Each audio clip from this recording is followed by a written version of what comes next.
This is my time. I'm getting my belt back. First, go wipe your mouth. You got a little something on there from, oh, yeah, I'm sure. From the president. You're so go soft. Wipe your mouth. You're so soft. You're soy boy soft. Look at him. You're so soft. You got you didn't even finish, Woodley. You're so soft. Yeah, you never. You know, who'd you get a call from? You get a call from freaking your little tribe. They give you some smoke signals for you. Wait till I see you next time, Marty Fake Newsman. You're dead. You're dead. Am I? You got unfinished business. Really? You better show up. Really? I'm coming for you. You said that last time. What happened? Yeah, you wait till this time. You know who was winning fake stoppage. Doctors were like, hey, you can't fight, man. You might lose your eyelid. So I didn't even show up with a full training camp, you know? Like, I didn't get to spar, I didn't get to train, I didn't do anything. So this isn't the best Colby you've seen. I'm only saving it until I fight this dude, Marty Fake Newsman over here. Actually, I got a question. You know, honestly, first of all, congratulations on your performance. But you know, you're standing here and you're kind of talking now. When did your balls drop? Because the only thing you're losing faster than your hairline is that Power Ranger belt. When did your balls drop? Stop faking injury. One of the funniest things that comes to my mind once in a while is the fact that there was a moment in time when fight fans believed that if Kamaru Usman didn't exist, Colby Covington will be the welterweight champion of the world. Some people believed he was better than Kamaru Usman. Some people believed the first fight that they had was an early stoppage. And some people believed Kamaru Usman was the only person stopping him from being one of the best welterweights. And Colby Covington definitely had the fight style to make you have that belief, right? He was a very, very good wrestler, to say the least. My father, Brad Covington, got me into wrestling at a young age, and the reason that we got into wrestling is because I was getting picked on and bullied all the time. He's like, you see all the good fighters? They're all wrestlers, so if you want to be a good fighter, you need to start wrestling. So the rest is history. Now, it makes sense that Colby Covington was bullied a lot when he was a kid. Of course, because of the type of attitude and persona he puts on now. It's definitely fake, but it doesn't change the type of person he is. But one thing that really pisses me off is the fact that Colby Covington's record was never really criticized until later in his career, when people just got tired of his fake persona. Joaquin Buckley was actually the first up-and-coming prospect, young fighter in their prime that Colby Covington faced, aside from Leon Edwards and Kamaru Usman, which both fights were for the belt. So it's not unfair to say the only time Colby Covington took a risk in his career was when it was for the belt, when there was actually something to gain from it. Great reward and little risk, because losing to the champion is not that bad for a fighter. Now, I don't want to diminish him as a fighter. I respect him as a fighter and, you know, the people he fought before fighting for the belt. But my point is, he really didn't prove to be someone who deserves to fight for the undisputed welterweight belts. Marty, you can still pull out. It's not too late for you to pull out now. You're already a coward. The world knows you're a coward, so show up, get your ass whooped, embarrass in front of the whole world, back out, be a coward, but at least still have your pride. Now, I think it's kind of hilarious that before their first fight, Colby Covington was calling Kamaru Usman a coward. Meanwhile, if you compare both records, Usman took his time and legitimately got to the position that he was at. Meanwhile, Colby Covington has always been cherry picking his fights. In fact, I feel like he's probably the only fighter who has succeeded in their entire career cherry picking the type of fighters that they fight, until he had no choice. Fake patriotism and say, oh yeah, I'm making America great again. Do you know how many Americans and military veterans message me daily? We just want you to go out there and do what you do best, and that's either knock this guy out or dominate him from start to finish. This is a guy that I felt that since he was 6 years old and he started wrestling, Daddy needed to be there to hold his hand. He felt privileged. I didn't. I had to work for everything. Now, I actually believe Kamaru Usman when he said he got so many messages from veterans asking him to knock Colby out, because I'm very sure, of course, being the highest form of an example of a patriot, joining the military and fighting for your country, I'm sure those type of people can easily tell bullshit once they see it. And honestly, I could see his bullshit. It didn't take me long to see it, but for some reason, a lot of fans just were blind to it. But it's okay. It's okay. y'all eventually came around. Everybody knows I'm the greatest of all time. GSP's a bum. He's in Canada eating poutine. I'm in America eating poutine. The irony of Colby Covington calling himself the greatest of all time back then. And then saying things like GSP is a bum.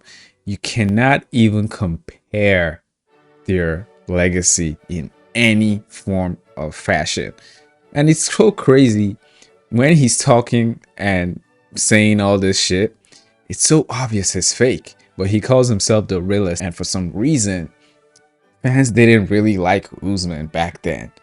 They found him cringe, even though there is literally no fighter who has been as cringe as Colby Covington. So it's amazing to think about. Oh, this is just an act, you know, I don't give a shit. Yeah, he came out, you know, he said it was just an act, you know, they were gonna cut me, so I put on this act. You fucking nerd.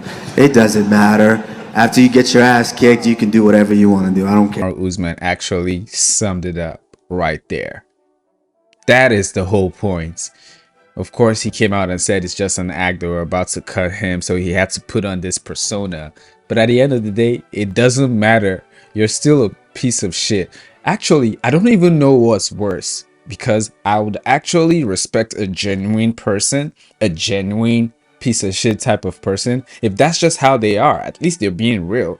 Now, if you're actually a cool guy or a nice guy or whatever, but you put on a persona of a piece of shit type of person for what? Entertainment? I think that's kind of worse.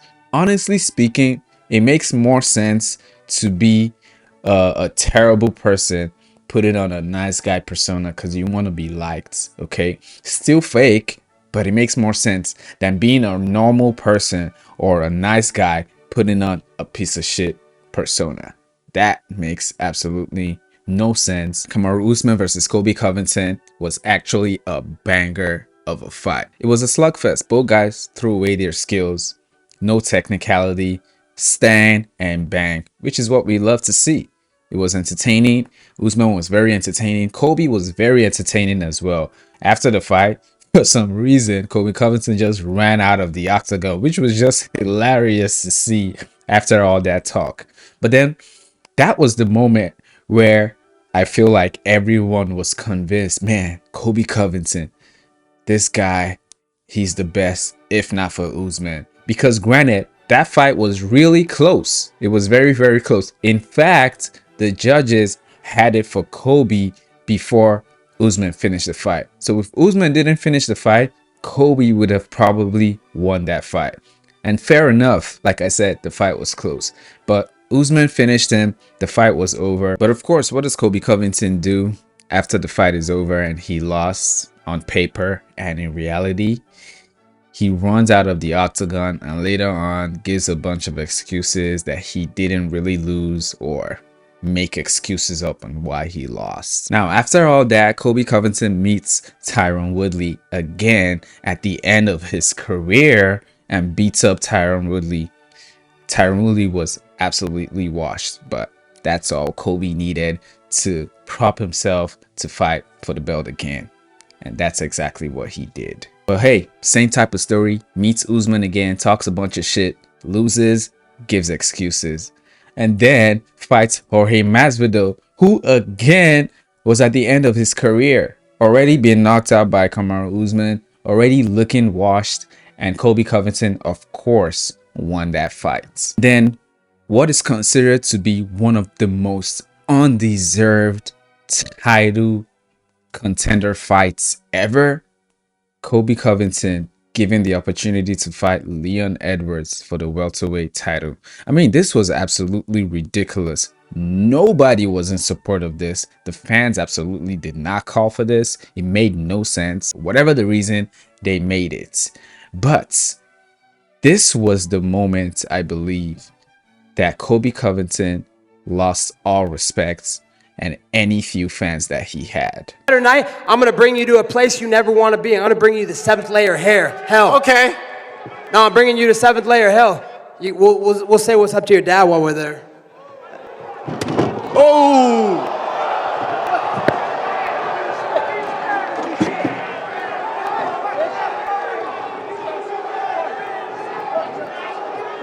That right there was a serious turn off for a lot of people. And I hate acknowledging the crazy cultist type, ridiculous people online who were like, Leon Edwards' dad wasn't really a good guy. Apparently, he was a gangster who got killed in something crazy. But regardless, he's still Leon Edwards' father. It doesn't matter what type of person your parent was. If you lose a parent who was a good parent to you or whatever, you will still have that emotional connection, especially when someone disrespects them. So this was just a terrible low for Colby, and it finally turned a lot of people off. And what makes it worse, after all the trash talk, the fight comes and Colby Covington absolutely shits the bed. I mean, it was arguably his worst performance ever. He looked terrible in that fight. It was atrocious. It was terrible. And that was the final icing on the cake that made everybody open their eyes. I'm tired of the persona. I'm tired of all the fake bad guy shtick that doesn't really translate into the fights. It made me think back in the fight between Kamaru Usman and Colby Covington too. After the fight, Colby said something that totally exposed the fact that he was just a fake guy. And all that shit he talks, all the persona and brashness that he puts on is all fake. In this little moment, we see the true, real Colby Covington. Come on, Usman and Colby Covington. Good fight. I'm trying to sell for you. What? You know I'm trying to sell for you. Get the money back. I'm on. Try left. I have some money. I like that. Good job, gentlemen. Good job. Much respect. Much respect. All right, go kiss later. Go back to the corner. Go ahead. Colby Covington tells Usman, hey, you know, I'm just trying to sell the fight for you. It's all love, brother. I'm just trying to make you some money. Now, is he real when he says that? Maybe, maybe not. Was he just trying to backtrack some of the things he said to Kamaru Usman? Because he did say some horrendous things as well. Kamaru Usman's dad was in prison for a certain time because of something he was involved in the medical field, some type of scam or something like that. And then Usman's dad was finally out of prison, and Colby Covington, of course, said some horrendous shit as well. How do you stay so calm? No, as a competitor, no, it's not hard. I love what he brings to the table. He pushed me, you know, last time, and you know, I expect that from him this time. But as a person, he's a rotten piece of shit. And I can't believe his father let him put this persona on. He's my father's not in prison. Scamming everybody. He won't scamming everybody out of their hard-earned money. These people work their asses off. All these blue-collar Americans, and you're gonna scam them, take millions of dollars. Did you pay back all his fees? Don't worry. He needs to get that shit paid back. Saturday night. Disgusting. Now, granted, that was a good comeback. It was kind of a nice comeback, but still kind of low. And so finally, after Colby spends a whole year ducking Ian Gary, absolutely embarrassing, didn't want to smoke with Ian Gary because, of course, that's not a matchup that he wants, right? Ian Gary is too young, too skilled for him to fight. The end of the year comes and Colby Covington has to take a fight. I honestly feel like he was forced to take the fight against Joaquin Buckley. There was something different about this Colby though. Something very different. He didn't talk shit a lot. He more like had a lot of things to say about LeBron James and stuff like that. Gave more excuses about why he lost to Leon Edwards, things like that. He didn't really have that attitude that he had in the past against Joaquin Buckley, because Joaquin Buckley wants all the smoke with anybody, and he was ready for Colby Covington. It was so different seeing Colby kind of shell himself up against Buckley throughout the whole week leading to this fight.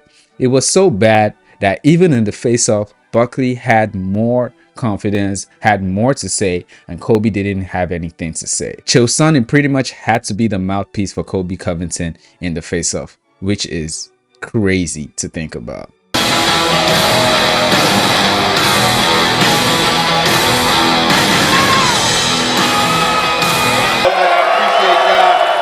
But at the end of the day, man, look, this dude being quiet, he plays the character, now he want to be soft with it. So at the end of the day, man, we're going to go out in that cage, bro. We're going to retire this man and send his ass off to Twitch. Let's get it. Even Buckley says himself, Colby Covington, the talker, the trash talker, always has a lot of energy and to talk smack to fighters. But when he came to Buckley, he was real quiet. Didn't really have enough to say. Other side with Chael in the corner, Colby Covington making his return. Colby, why was this the fight to make your return to as we close out 2024? I have my head coach and my role model speaking for me tonight. I came to tell you, when you're the greatest fighter in the world today, they got a name for you. They don't call you a great fighter, they call you Chaos Covington, only in the octagon, 10 o'clock Eastern, 7 Pacific, and only on ESPN. I mean, just weird and embarrassing. Colby gets in the ring with Walking Buckley and gets absolutely destroyed. I mean, he did decent here and there. He had few moments, but he had nothing for Buckley. You could tell they were different type of fighters in different times in their career. Buckley looked good, looked like he was in his prime. Colby looked washed, done, like he didn't really want to be there, and then had one of the nastiest cuts due to the damage that Buckley was inflicting on Colby. But what happens after this? What happens after Colby Covington gets destroyed by Buckley? Of course, the excuses come in. He comes out and says things like, oh, I was preparing for the election for Donald Trump. That's why he didn't have time to prepare for the fight. It was last minute. I did this for the company that I love so much that changed my life. So just getting warmed up in that fight, you know, I think it was tied up 1-1, and I was starting to wear on him. I could see him breathing out of his mouth. I was starting to catch him on more shots. So it's unfortunate that they stopped it. You know, even Dana came out and said if that was in Vegas, that would have never been stopped. So, you know, I took his hardest shots and they weren't nothing. They didn't faze me at all. I was walking right down. So we'll come back stronger. It's a lesson. When the cut happened, what happened? Yeah, so, you know, we came in, you know, in close contact, and I felt like there was a headbutt, and as soon as it cut in the first round, like, I couldn't see. I had blurred vision. I was seeing 3 different people. I was like, fuck, which one do I punch? I didn't know. I'm not going to stop. I've had way worse in fights than a little cut over my eye, so it's unfortunate that the doctor stopped the fight like that, because if we're in Vegas, I know the fight gets to keep going, and I feel like I was really just starting to gain momentum. Like, I was starting to wear on. I could see he was breathing out of his mouth. He wasn't as much volume at that point, so I feel like it was going to be my fight in the championship round. So it was an unfortunate stop, and you know, I feel like the judges kind of, not the judges, but the doctor is the one that beat me tonight. I didn't feel like I lost to another opponent. I think it's fair to say that Colby Covington summed his career by successfully, to a point, cherry picking his fights. But when he came to fighting fighters who were in the same exact caliber in terms of his age and what point they were in their career, he lost those fights, like Kamaru Usman, Leon Edwards, and of course Joaquin Buckley. But let me know what you guys think in the comments. Is Colby Covington absolutely washed, or can he somehow find his way back to the top, or was he just never that good? If you like the video, please like the video and subscribe, and I'll see you guys later.